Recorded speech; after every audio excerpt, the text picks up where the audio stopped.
Hello, welcome জানাই JS ভিডিওতে। দূরে কাছে যে যেখান থেকে এই ভিডিওটি দেখছেন সবাই ভালো আছেন, আমিও ভালো আছি। আজকে আমি আপনাদের সাথে শেয়ার করব আমি কিভাবে পটল চিংড়ি বানাই বাড়িতে সেই রেসিপিটাই। তো চলুন ঝটপট দেখে নিন কিভাবে আমি বাড়িতে বানাচ্ছি, সেটাই আপনাদের সাথে কিন্তু শেয়ার করছি। তো প্রথমে আমি বলে রাখি, আমি পুরো রান্নাটাই করব সর্ষের তেলে। আপনারা যদি কেউ চান সেটা সাদা তেলেও করতে পারেন।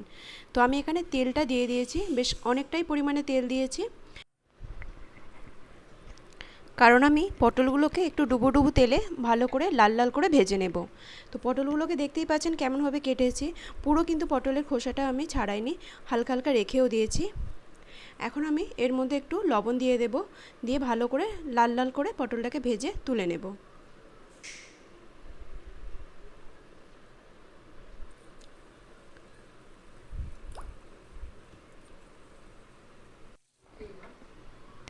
পটলটা আমার এখানে ভাজা হয়ে গেছে। এখন পটলগুলোকে তুলে নিয়ে সেম তেলে আমি আলুটাকেও ভেজে নেব।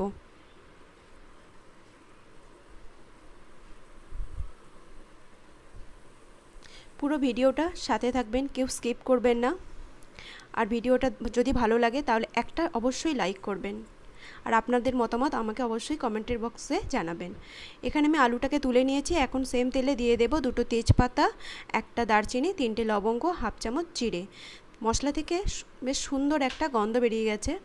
এখন এর মধ্যে অ্যাড করব দুটো মিডিয়াম সাইজের কুচনো পেঁয়াজ, আর দিয়ে দেব হাফ টুকরো পেঁয়াজ, 6 থেকে 7টা রসুন আর হাফ ইঞ্চি আদা একসাথে পেস্ট করে সেই পেস্টটা দিয়ে দেব।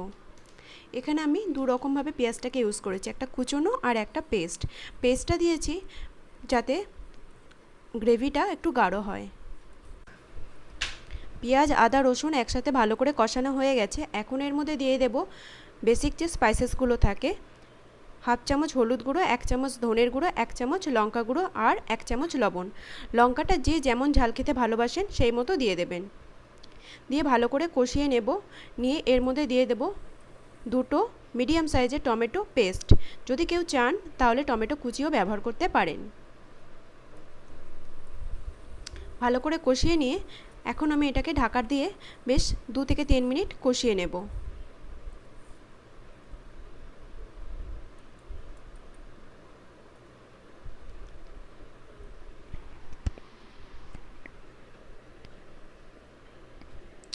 ঢাকনাটা খুলে দেখুন পুরো মশলাটা থেকে আমার তেল ছেড়ে দিয়েছে।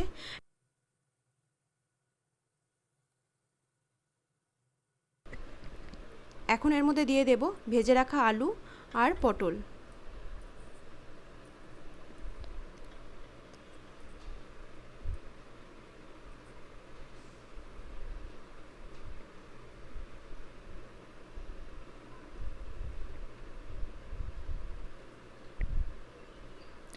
ভালো করে আলু, পটল আর মশলার সাথে ভালো করে কষিয়ে নেব।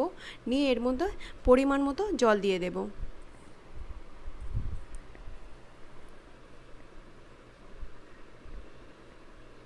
দিয়ে বেশ কিছুক্ষণ আমি এটাকে ঢাকা দিয়ে রেখে দেবো, যাতে যতক্ষণ না আলুটা সিদ্ধ হয়ে যায়।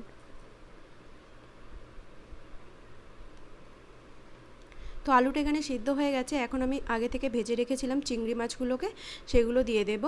আর দিয়ে দেব গরম মশলা। আপনারা যদি কেউ চান এখানে ঘিও ব্যবহার করতে পারেন। তো রেডি হয়ে গেছে পটল চিংড়ি রেসিপিটি। তো এটা সত্যি খেতে অসম্ভব সুন্দর হয়েছিল।